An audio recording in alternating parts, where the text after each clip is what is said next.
अवल ये बता दीजिए, आप लोगों ने अब कॉन्फ्रेंस कर ली, अब आगे क्या प्लान है? रमजान भी शुरू हो गया है, ऑपोजिशन जमातों को कैसे आप लोग यकजा करेंगे? क्योंकि JUIF भी कह रही है कि फासले मजीद आप लोगों के दरमियान बढ़ रहे हैं।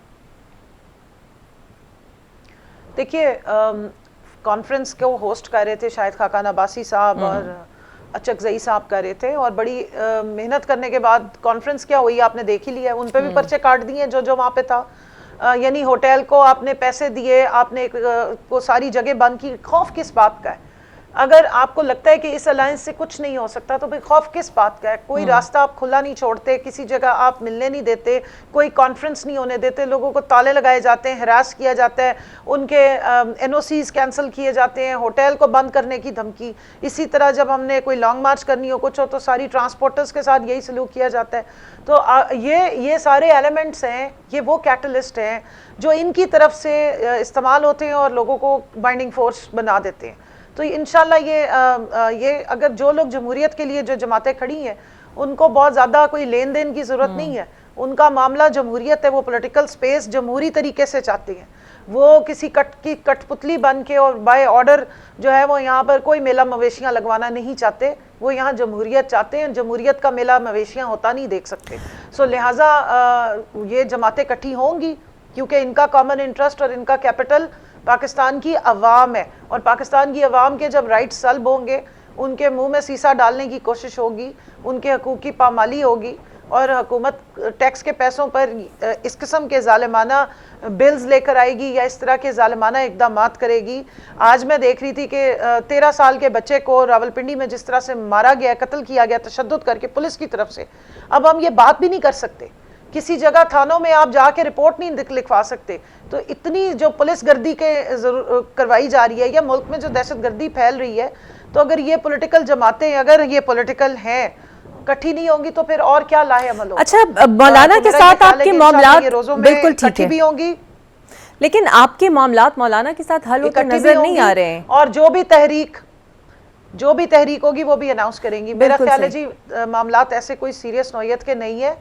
जो भी मामलात, जो डिमांड्स उन्होंने रखी है, जो मैंने सुनी है, उसका हल एक ही है कि अगर हमारी मुलाकात या एक्सेस जिस तरह रोक दी गया है फिर इमरान खान साहब से, हम खुद उस दिन परसों जाके, जुमेरात का दिन था, जुमेरात को कोर्ट ने ऑर्डर दिए हुए कि पार्टी के 6 लोग जो हैं वो इमरान खान साहब की फरमाइश पे या वो जो नाम देंगे उनसे वो 45 मिनट्स तक जो है वो मुलाकात कर सकते हैं, क्योंकि वो एक पॉलिटिकल प्रिजनर है। तो कोर्ट के जो ऑर्डर्स हैं उनकी धज्जियां उड़ा दी गई हैं।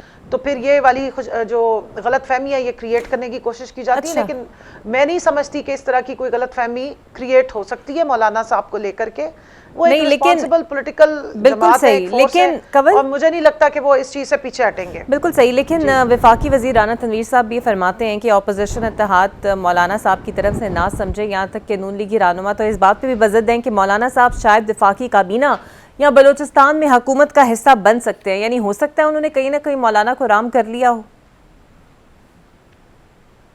देखिए जी, अगर तो खाली हुकूमत की जो डूबती कश्ती है जिसमें नामों को अभी भी 23 नाम और ऐड किए गए हैं, मुल्क का खजाना खाली हो रहा है।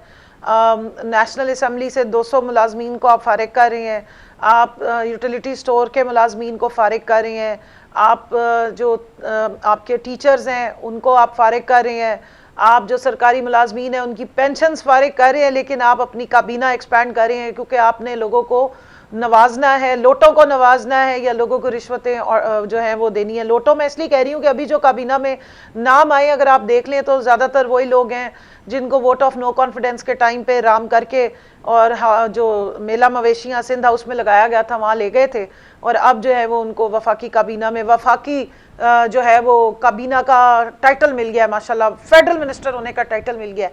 मैं सिर्फ ये कहती जाऊँ, मुझे नहीं मालूम कि अगर मौलाना साहब को इन्होंने कोई ऐसी ऑफ़र की है या नहीं की है, वो फिर मौलाना साहब और उनकी जो पॉलिटिकल कैपिटल है या जो उनका वोटर है वो उसको बेहतर देख सकेंगे। हम ये समझते हैं कि इस वक्त जिन हालात से मुल्क को दोचार कर दिया गया है, सियासत के साथ साथ जमहूरियत तो पहले ही रुखसत कर दी थी, आइन और कानून को लपेट दिया गया है। ऐसे में अगर मौलाना साहब किसी काबीना का हिस्सा बनेंगे तो उसका उनको कितना एक फ़ायदा होगा। लेकिन मैं ये ज़रूर कहूँगी कि जब आपके तमाम ओहदे जो हैं वो सिलेक्टेड हो जाएं, और चाहे वो वजीर आजम का ओहदा हो, चाहे वजीर आला का ओहदा हो, तो फिर फेडरल मिनिस्टर बना लें, या आप क्या कहते हैं मावन खसूसी बना लें, या मावन कोई और एडवाइज़र बना लें। उससे ना अवाम को फ़र्क पड़ा, ना कुछ और किसी मामले में, ना मुल्क को कोई फ़र्क पड़ा है। हाँ, आपकी नाम की फटी अगर देख के आपको बड़ी खुशी हो रही है कि आपके नाम के साथ कोई फेडरल मिनिस्टर लग गया है, तो वो आपको और आपके ख़ानदान को ही खुशी हो रही होगी। ये मैं उन लोगों के लिए बात कर रही हूँ जिन्हें अभी डाला गया है। और बाकी अवाम तो लेकिन आपको नहीं लगता कि आपकी इज्जत तब होती है जब आप, बिल्कुल सही, वो परवेज खटक साहब तो चलें शामिल हो गए, लेकिन आप लोगों के ओहदे की इज्जत तब होती है जब आप इलेक्ट होकर आते हैं, जब आवाम आपको वोट देकर लाती है। माशाल्लाह 23 जो ओहदेदार बनाए गए उनमें से मेजॉरिटी आप देख लें नॉन इलेक्टेड लोग हैं, नॉन इलेक्टेड, जिन्हें अवाम ने कोई वोट नहीं दिया हुआ। इन्होंने उनकी जो स्पेशल कोई भी सर्विसेज थी या जो भी उन्होंने कॉन्ट्रीब्यूशंस की होंगी उसके तहत उनको सिर्फ नवाजा है। नवाज शरीफ साहब आपकी जमात के अंदर है, तो नवाजना जो है वो इनका आम। आपको नहीं लगता आपकी जमात के अंदर बहुत इख्तलाफात है? मरवत साहब भी रोज रोज इल्जाम लगा रहे हैं कि अब अली मोहम्मद खान को भी उन्हीं काम पे लगा दिया गया है जिस पर मरवत साहब को लगाया गया था। जब अंदर इतने रिफ्ट हों और लॉबीइज्म हो, तो फिर आप एक मुत्तहिदा ऑपोजिशन ग्रैंड अलायंस कैसे बना पाएंगे? देखिए, मरवत साहब तो अब हमारी पार्टी का हिस्सा नहीं है, इसलिए मैं उनके बयानात को उस रिस्पॉन्ड नहीं करना चाहती, ना करूँगी। वो तो फिर बहुत सारे लोग हैं जो एलिगेशंस लगा रहे हैं। रिफ्ट्स पार्टीज़ के अंदर होती हैं, और हमारी रिफ्ट्स इस वक्त जिस तरीके से उछाली जा रही है मेरे ख्याल में उस तरह से है नहीं। मामलात होते हैं छोटे मोटे, क्योंकि हम एक बहुत बड़ी जमात है, और सबसे बड़ी बात यह है कि हमारी पार्टी ने बहुत ज़्यादा सफ़र किया। इस वक्त भी पॉलिटिकल अगर विक्टिमाइजेशन का कोई भी इस वक्त अगर ईंधन बनी हुई है तो वो पाकिस्तान तहरीक इंसाफ और उसके लोग हैं।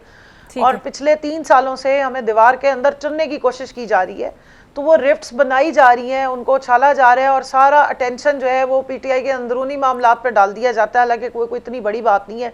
एक घर में 5 बच्चे हो तो उनकी भी आपस में राय फ़र्क हो सकती है। कोई भी जमहूरी जमात हो तो उसकी राय डिफरेंट हो सकती है। हमारी कोई डायनेस्टिक पॉलिटिक्स नहीं है।